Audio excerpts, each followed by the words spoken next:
So for those of you who are just logging on for our second session, I want to welcome you and welcome back everybody that was here for this first session.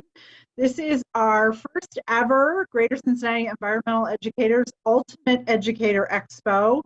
It's actually our 21st year we've been doing this event. First time we're ever doing it from our homes or businesses or wherever we happen to be. All of the information today you can eventually find on the GCEE website. So if you go to www.gc-ee.org, all of our members' organizations are on there. We have over 30 members of this great organization. Virtual programs, field trips, activities, grants, teacher opportunities, all of that stuff you can find on there. A few housekeeping for those of you who are new. If you have any questions for the presenters, put them in the Q&A, and I will be reading out those questions to our presenters. We're also recording this session, so a copy of this will appear on that GCEE website at the end of the Expo within about 2 weeks, so check back there.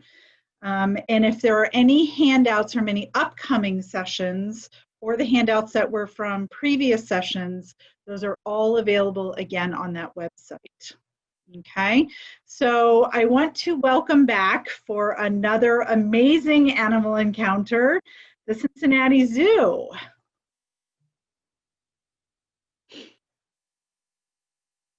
Hi guys. Hello, my name is Shayna. I teach some of the zoo tour programs that we do here at the zoo. And my friend that I have today with me is Oscar. So Oscar is a tawny frogman. So a lot of people when they first see Oscar think that she is an owl. Kind of the same colors that an owl would have. But this type of bird is actually not a raptor, like our owl friends are, which is why I don't have a glove on while I'm holding her. Her talons and her feet are not as strong as a raptor would be. So she is actually in the nightjar family. She is found in Australia, and she's a really, really cool bird. So she actually hunts in a really different way than owls do, and other raptors. So rather than searching for food and swooping and grabbing them with powerful claws, Oscar actually, she hunts at night and she kind of just sits in trees and she blends in really, really well, as you can see from her feather pattern. And she can actually just sit and wait with her beak open. It opens really, really wide. And she just waits for her favorite food, which is oftentimes moths and flying bugs at night, to fly right into her mouth. So she does the hunting method of sit and wait, which is one of my personal favorites. She also has some really cool adaptations that you can see on the top of her beak here. And since she is nocturnal, these special feathers kind of help her to know if there's a bug flying in front of her, so she knows when to close her mouth to catch it. I think those are some really cool feathers that she has. So another really cool adaptation that she has is her amazing ability to camouflage with trees. So when they feel threatened, they can actually get really, really skinny and pull in all their feathers, and they put their head up so that they're just straight and they imitate a tree branch. It's really cool. I would suggest looking up tawny frogmouth camouflage. Some pictures, it is tricky to find them in the trees. So they would be found living in foresty areas where there are lots of trees for them to camouflage and blend into.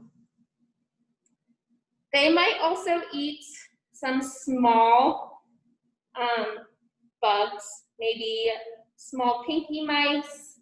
They also eat scorpions. And sometimes they can make noises. Oscar's being pretty quiet right now, but they kind of make little like cooing sounds, or sometimes Oscar will like kind of clap her beak together to make little clapping sounds with it. And they have silent flight too, like an owl would. Yeah. Does anyone have any questions about Oscar?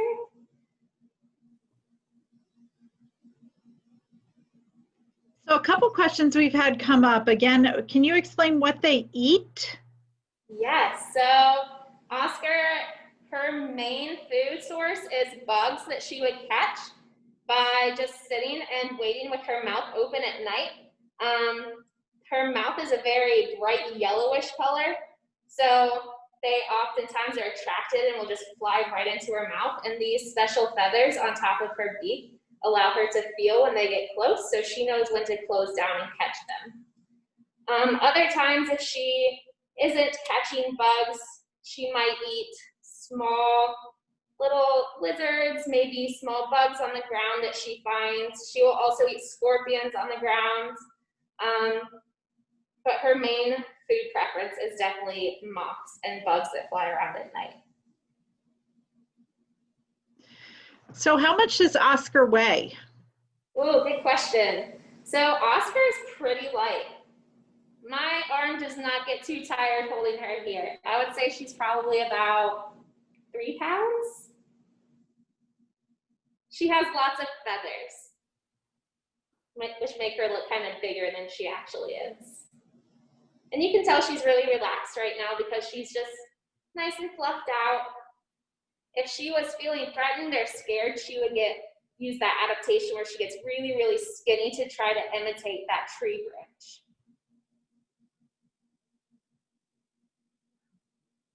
I actually did get to see Oscar do that once at a trip to the zoo, and it was fascinating. Yeah, it's really the point of having somebody go on YouTube and try and look that up. It's really pretty cool. Please do. It is so cool. Every once in a while, she'll do it if she sees a snake around her. She does not like snakes. So what kind of things might eat Oscar in the wild? So I would say her #1 predator in the wild is house cats. And also car collisions. If she's swooping after a bug, a lot of times at night, a car might hit her. But definitely the #1 is house cats, surprisingly. Which is why a lot of times people suggest keeping cats inside. Most house cats can usually hunt better than natural predators around these parts, so it's definitely a problem for the tawny frogmouth in Australia.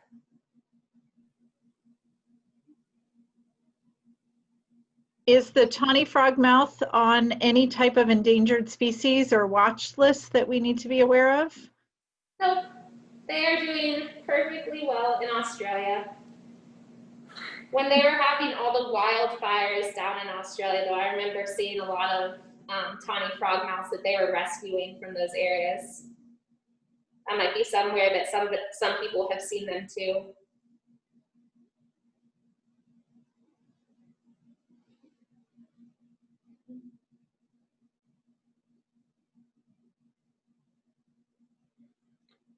It's really neat to see them open up their mouth too, because it's really, really big and wide like a frog's mouth, hence the name, tawny frog mouth. You can see they have those big eyes to help see at nighttime because they are nocturnal. We're just getting a good stare down right now into the camera. She loves the camera. Are there any other questions? How old is she? She is 9 years old. And how long do they normally live? They usually live about 10 to 15 years.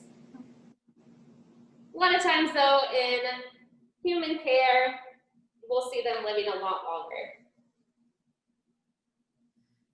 So have you guys had any special experiences or special stories with Oscar that you want to share with our group? Well, I would say I just really love Oscar because she's great in the classroom. You can always count on her to be a really good animal ambassador for the kids. And it's really cool, especially when she can show off all those adaptations that I teach, because that really reinforces it into the kids' minds, like how it works. And she's just a great teacher. I love being in classes with her. You can always count on her to be a good bird for the students. Don't you? Getting comfy.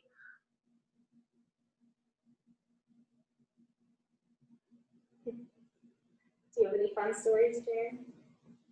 I don't get to work with Oscar as much as I would like to. Yeah. She's a good lady. The kids always love her.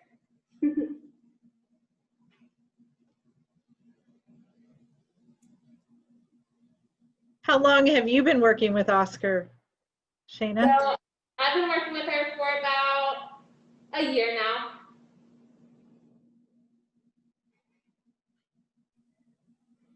Now, I've heard a lot of other zookeepers and animal people talk about the animals having personalities.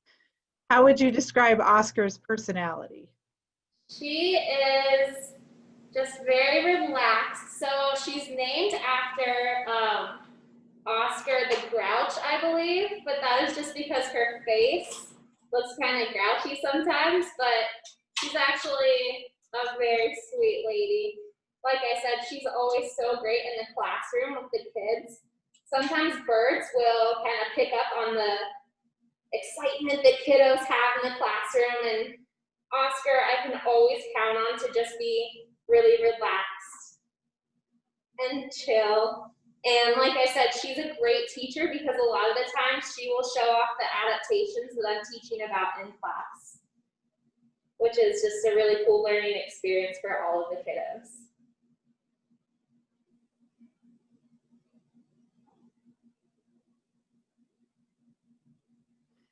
Now, unfortunately, I'm guessing you guys aren't able to go out into classrooms and take Oscar and do presentations. So how are you still trying to get those messages about wildlife conservation and stuff out to the students? Yeah, good question. So we've been doing a lot of virtual programs. So Oscar here has become quite a star. She's really great in front of the camera. And so over the summer, we did virtual summer camp. We've been doing our virtual zoo classes here at the zoo as well, and virtual zoo on the move. So where we would usually go into the schools, now we're just setting up kind of like this Zoom conferences with whole classes. So we still try to bring the zoo to them, even if it's just over the internet, but still trying to reach out and touch all those people with these cool animals. And I think it still translates pretty well. They seem to enjoy it still.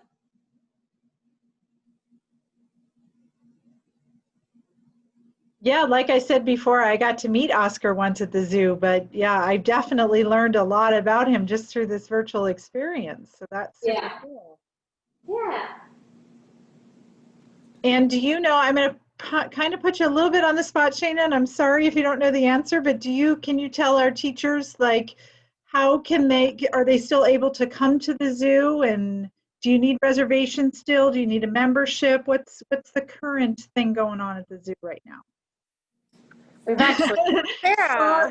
Sorry, Shayna. I told you I'm sorry if I put you on the spot. You are still able, for you teachers out there, you are still able to book a field trip on our website the same way that you were able to before.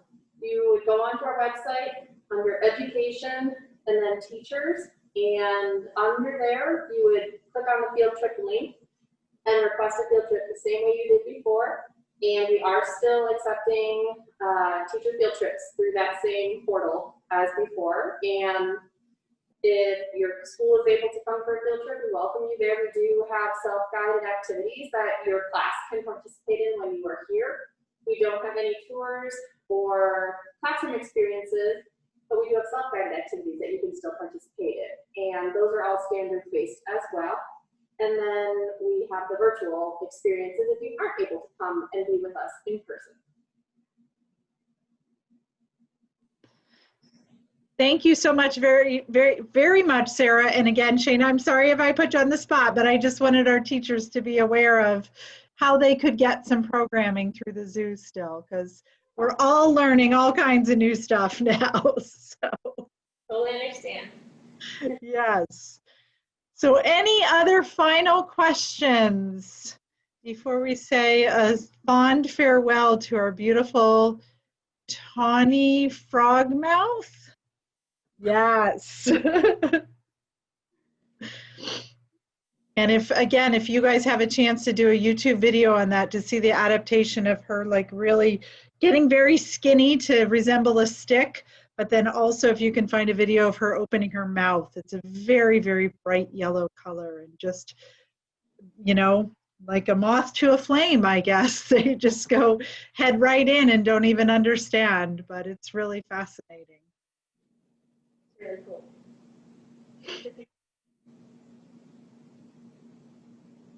So thank you very much, Shayna. I want to thank, I assume that's Jaren behind the camera, and also to Sarah for stepping in to talk about school programming. Thank you all so very much. You're so welcome. To our participants, the zoo will be back again tomorrow at 3:15 and again at 4 with 2 other animal encounters. So we'll get to meet all kinds of zoo animals this week. That's very exciting. So thank you, ladies, so very much.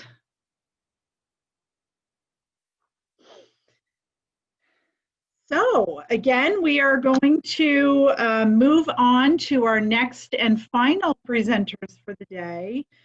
We have our presenters Julie Stubbs and Stephanie Morris, who both work for the Great Parks of Hamilton County, and they're going to be teaching us about activities we can do about trees. And again, we're going to have their presentation. If you have any questions for them, feel free to put those in the Q&A, and we will ask those towards the end. And again, just a friendly reminder that we will be choosing another door prize winner towards the end of this session. So I'm going to pass it off. Stephanie and Julie, are you both there? Yeah, we're here. Can you hear me and see me? That's awesome. We can hear you and see you now. So welcome, Julie. Greetings, everybody. We're here at Fallback Nature Preserve. And when we learned about the Expo, we had to scratch our heads a little bit because we know everybody's in this sort of position of doing blended classes or virtual classes or in-person classes. So Stephanie and I decided to do something that we call a round one tree. Now, this is not a program we've run before, but we just put our heads together. And the idea behind it is that everyone has one tree, whether it's in your own backyard, in your neighborhood, in your park, or in your school grounds. So kids will be invited to do different types of activities with the teachers or at home and just kind of build up that ecological relationship. We just want kids to enjoy being outside and connecting with something that's kind of special to them. So that one tree should be kind of special to them. So that's the premise of our class. And there's a wonderful quote, if I may borrow that, Miss Stephanie.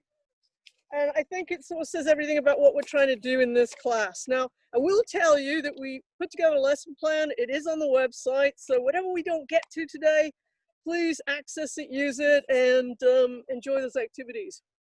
So today's quote: when we try to pick out anything by itself, we find it hitched to everything in the universe. So that's what we're trying to do, is trying to talk about trees and their connection to other living organisms. And one way to do that is through journaling. Well, Miss Stephanie will tell you about that. Journaling is a really important tool. It's very powerful, and it's one of my favorite ways to connect with the world around us. And this can be really, really simple. I like to start by having kids just make a real simple journal. This is just computer paper with a cardstock over the top. Julie and I were joking around about taking some pictures out here with the tree that we chose. You could put them on the top, and that would be a great way to personalize this journal for the kids. When you have something like this, you're more likely to revisit it and remember those connections that you make. So one of the things we really want kids to do to connect with their special tree is to realize what makes it special. So if you guys look at the handout that we have up on the website, we ask them to find something special, maybe in their room, maybe in their home or their classroom, and write about what makes that thing special to them. And then to go out and find a tree. We chose this tree behind us here, and they can do the same thing with this tree. What makes this tree special? Why does it stand out to you from all the others? What's different about it? What's the same about it? And they can mark their tree with a ribbon if they need to, so they remember that that is theirs. And then throughout the year, they can just come on back to that tree and make some notes, observations, draw pictures. You could do leaf rubbings in the spring as they're coming out and into the summer. You could do bud studies in the fall, in the winter. You can look at the seeds as they fall. So different things are happening in this tree throughout the year, and it's a really good way for your students to document everything just by having a little book handy to them. If they're at home, these might get misplaced if they're anything like my kids, but if you are at school, if you are doing a blended learning or a full in-school model, these are so small and easy to just put in a basket for your whole class, and you can just pull them out anytime you revisit that tree. The other thing I do with these journals is have kids record absolutely everything. So any of the activities that you choose to do from the handout that you can go online or the ones that we're going to show you today, they can all be recorded right here. They have a whole little book to take home and show their family, friends, grown-ups what they've done, or they create this fun little book and bring it back to school with them to show you what they've done. It's just a really great tool. I'm going to send it back to Julie. She's going to show you another way to really get close with your special tree. Probably a lot of you have done scavenger hunts in the past, and I was kind of thinking, oh, scavenger hunts are fun. And then I started wrapping my head around the idea that what if the kids create the scavenger hunt? And that was designed really in our lesson plan to just get them to really observe the tree in great detail. So, and that's what I encourage you to do. Now, whether they photograph it, whether they draw pictures, whether they use words, it doesn't matter. But even if they're at home doing the virtual programming, they could share it with a sibling or a neighbor, or definitely a classmate in the school. So our special tree, I'll reverse the camera here so you can see it, is our sugar maple tree. And I would encourage the kids to check it out. In fact, I have a confession. Stephanie and I just spent the last 15 minutes spraying moss and watching it come alive. And you can kind of see here, there's some moss up here and some lichens, and this green part was totally shriveled and dry. And that's the kind of thing you can encourage your kids to do. Maybe they can come up with a scavenger hunt with a nice hiding place for an insect, a tree frog, some kind of little spot like this where something can climb inside, can be part of it. So we're asking them to look down low. Maybe they'll find this little guy down here. What's that little guy right there? Is a little pin oak acorn. Probably doesn't come from our sugar maple, that's for sure. But if they want to include that in their scavenger hunt, they can look to the ground. They can look to all that they find around. Perhaps they even mention the rocks, the nice abiotic parts of our environment that are really important to this tree's survival. Maybe a scavenger hunt has some wonderful yellow leaves in because it's fall time. Perhaps they see insects on there. Now, I've always said, and Stephanie probably disagrees with me, but sugar maples look pink to me. This to me looks really pink. Maybe my scavenger hunt says find something pink. And you don't think about the bark of a tree being pink, but if you look at it closely enough, you can kind of find these details. Now, this is one that was tapped, so there's a hole right here. But for your children, they'll probably find exit holes from insects. They'll probably find some squirrel drays. They'll probably find all kinds of things on their tree. So the scavenger hunt is just a really cool way to kind of get eyes close up. If you can give them a magnifying glass, that's awesome. But you don't need one to see, say, a spider web. And look at it different times of day. Look at it in the morning, the evening, and just keep adding to it. And then they can share this and can share these observations. So that's the getting to know you portion of the tree. But we're going to find out a little bit about what's using the tree, what's living in and around it. So Stephanie's going to share that with you. All right, so we like to move around a lot here because we're kind of like a kid and we don't like to sit still either.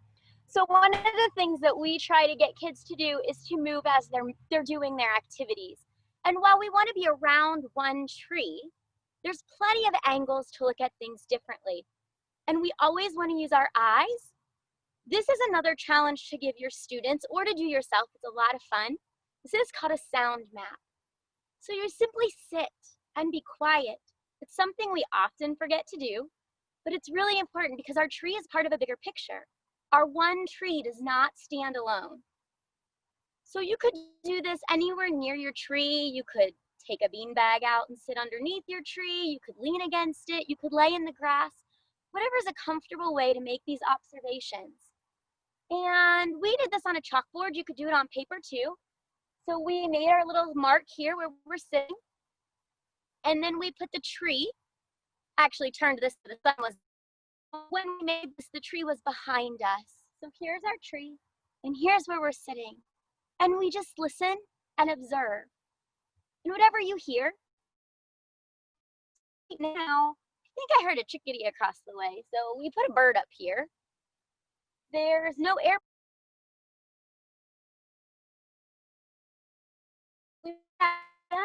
And you can see that some of these things are further away than others.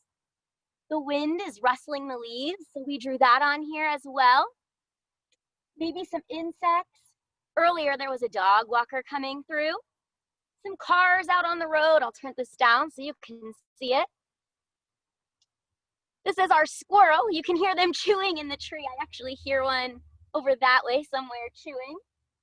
And then maybe it's raining and you hear some water. Maybe there's a pond nearby and a frog jumps in. So this is one of those activities where we ask people not to judge the sounds. It's not positive, it's not negative, it just is. And it puts that tree into context of what's happening around. So many times we ask kids to draw maps of where something is using eyes and spatial orientation.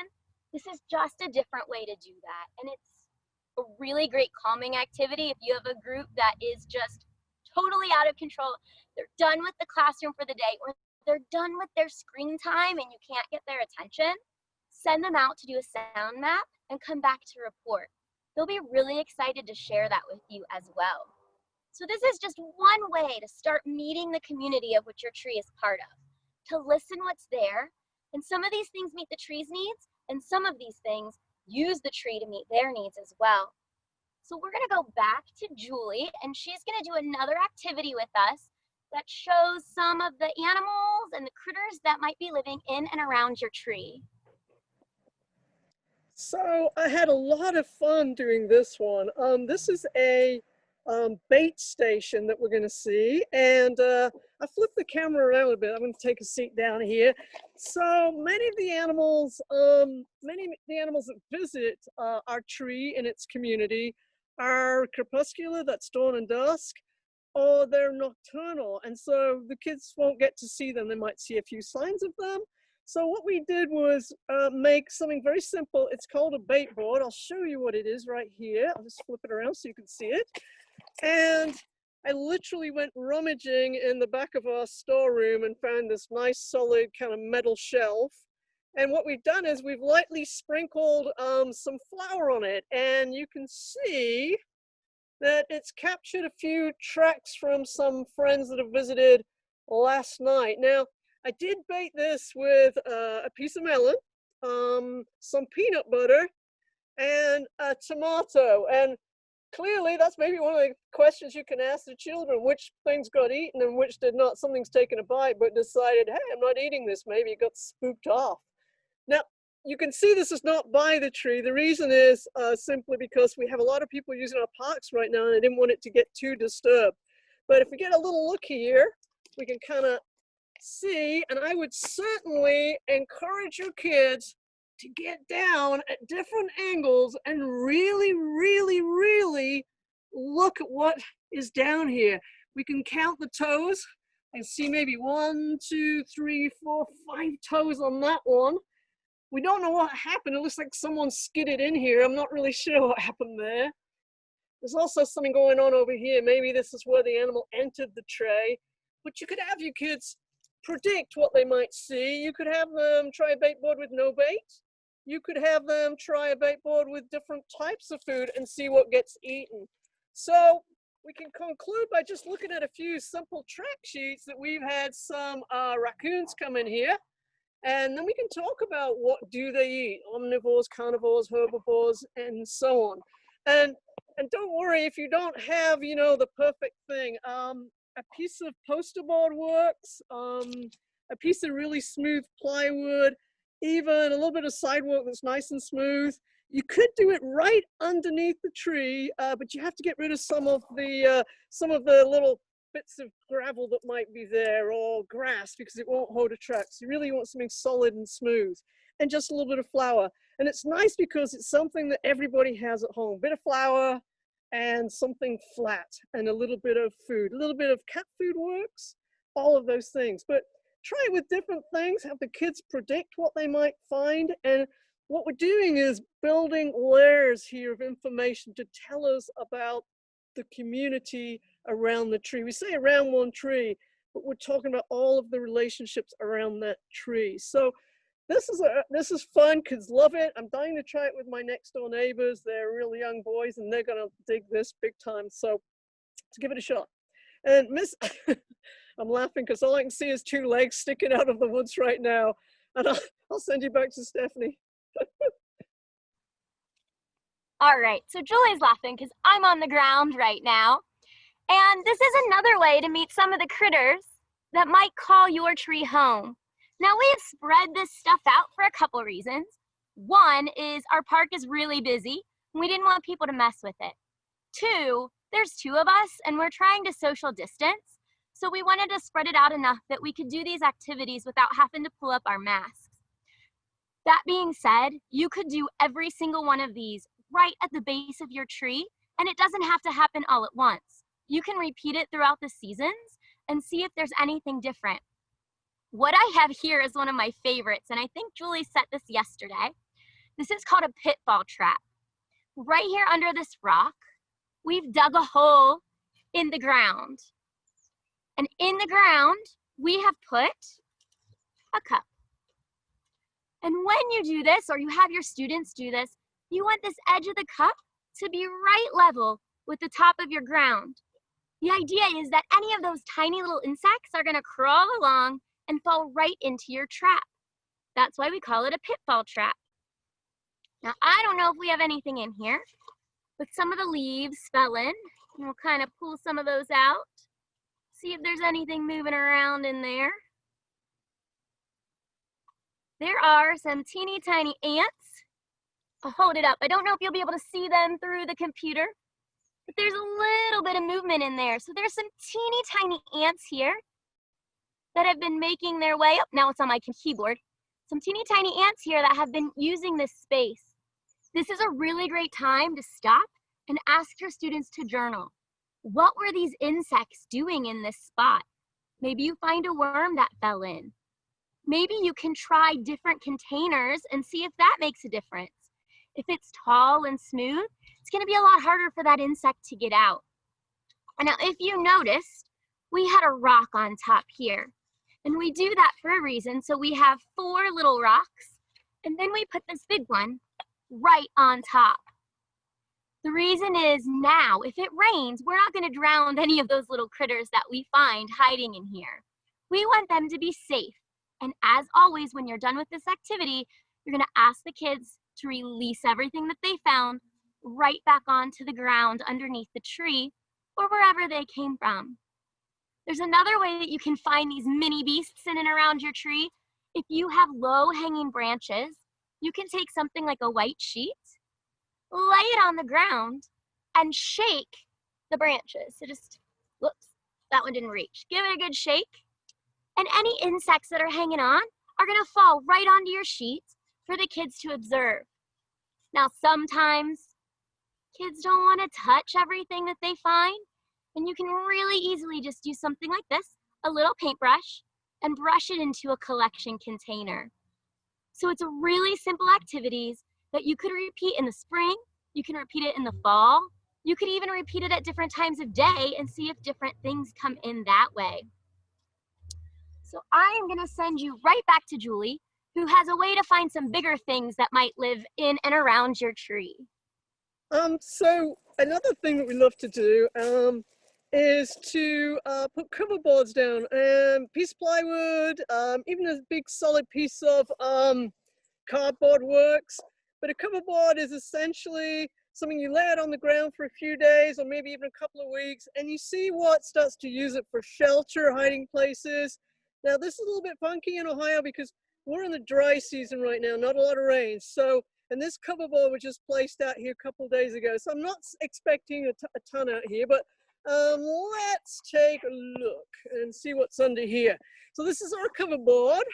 As you can see, it could just be a piece of old plywood that no one really has a use for, and all you're going to do is lay it down on the ground.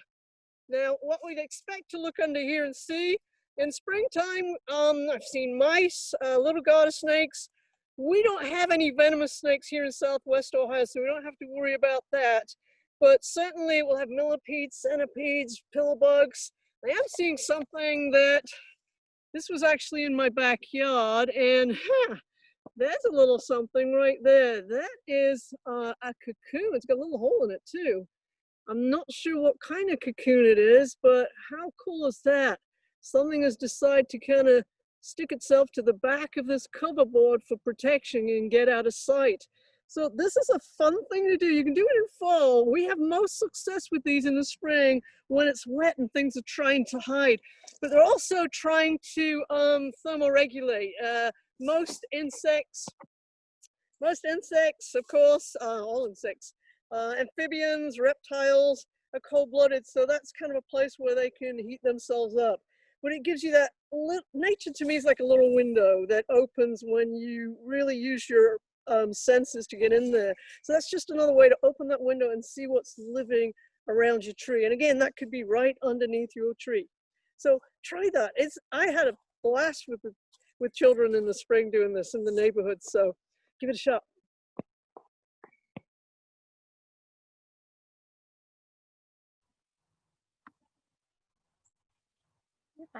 So one thing that we like to do is to wrap it all up and bring this all together. And there's a couple of ways to do that. One of my favorite ways, I'm going to try to get out of the sun a little bit here. One of my favorite ways to do this is ask kids to get creative in their writing. So if you have that packet that we have put on, you're going to see there's a creative writing at the end. And it's write about a day life of their tree. What is that tree doing? Who is it talking to? Who's visiting it? This tree isn't just standing here beside me. It's a lot of things are happening. And so if they can really use their creativity and talk about what's happening in that community, it's going to help all of this together. If your students are too young to write that down, ask them to record it. If they're old enough, you could ask them to tell it in several different ways. And Julie has a few ideas on how to get kids thinking about how we're going to create this story and what actually is happening in this tree.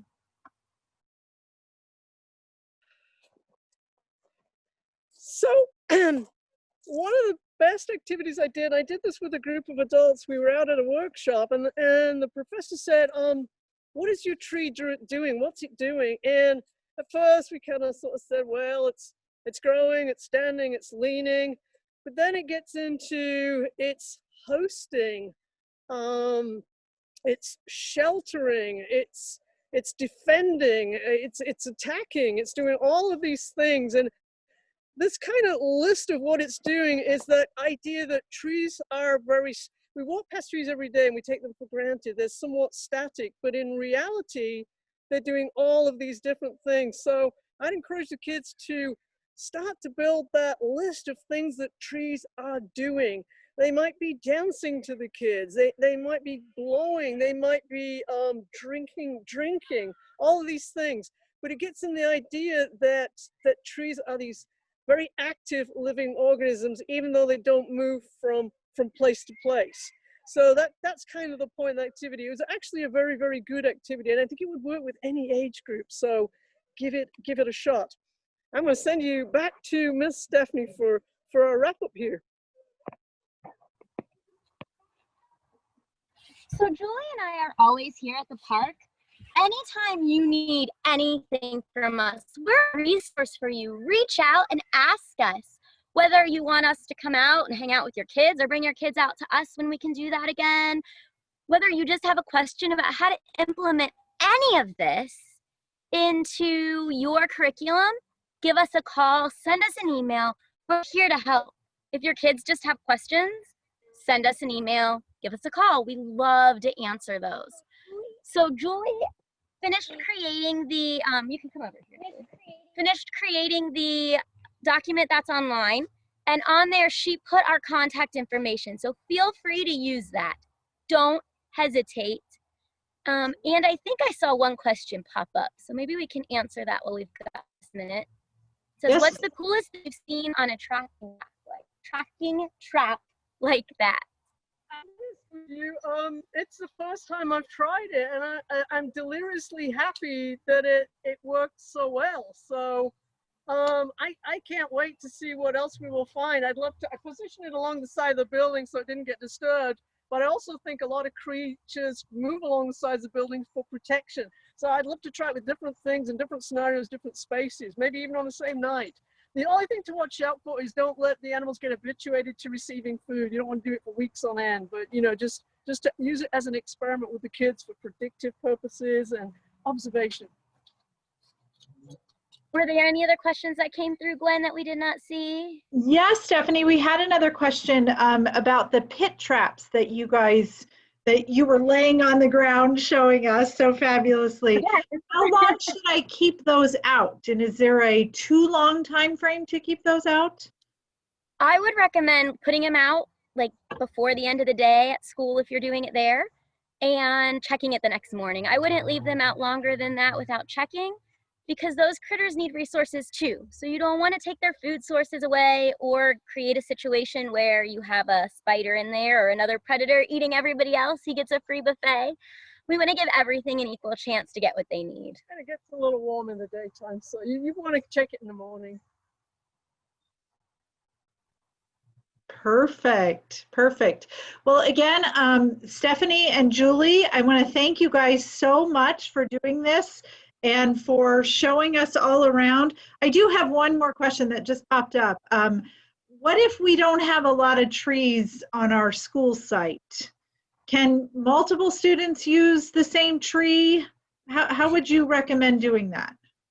We were talking about actually doing this as a field trip option here when we're allowed to do that again. I would suggest putting kids into groups of 2 or 3 and letting them work on some of these projects together. They could create scavenger hunts for each other on their own, and they could do other activities together. So it's really, any way this is going to work. If you could take a whole class out and do these activities, just let them take turns, bounce ideas back and forth. It doesn't have to be done individually. We were just trying to come up with a way that if you've got students at home, what might they have access to? Or if you are splitting your time a lot and it's hard for you to do a group activity, some things that you can give them that they can do and report back. And sometimes if kids wanted to, say, put the Pitfall Trap out and they were here for a field trip, we could go back the next day and video what's in it and send them a video clip. So we could just kind of extend it so they would actually see the results of what they've done. That's a great idea. I love that. I am going to call out our door prize winners so I can allow them to get a little bit of time into the Q&A before we close up here. So our door prize winner is Rachel Cranmer. Rachel, if you are here, if you will just raise your hand or just put into the Q&A, I'm here. And what we will do is we will use the email that you logged into Zoom today or that you put into the Zoom today before you got in here, and we will give that to Julie and Stephanie and they can find a way to get you your door prize. So Rachel, if you are here, if you'll just stick your name or whatever in the Q&A so we know you're here. And Stephanie, I think you have your door prize there. You want to show us what Rachel's going to win? And Yeah, Rachel has raised her hand, so she is here. Yeah, we have two fabulous field guides. So we've got the Peterson guide for trees and then this little golden guide. So this one is perfect for if you've got younger kids or ones that you want to just hand a little resource to. And this one is going to help you do a little bit more tree identification and things like that. So I hope you enjoy them. Awesome. Well, Rachel is here, so we will get that contact information to you probably tomorrow, and you guys can work together to figure out how to get those fabulous books to Rachel. Perfect. Julie and Stephanie, that was very fabulous and interacting. I've learned so much about trees and very, very simple things I can do around trees. I think I'm going to go out and do a sound map tonight in my backyard. So thank you both so very much. Thank you, Glenn. Thank you. And I just want to follow up and share my screen just a little bit. There we go. To show everybody, maybe, there we go, our Greater Cincinnati Environmental Educators website. You can go to www.gc-ee.org.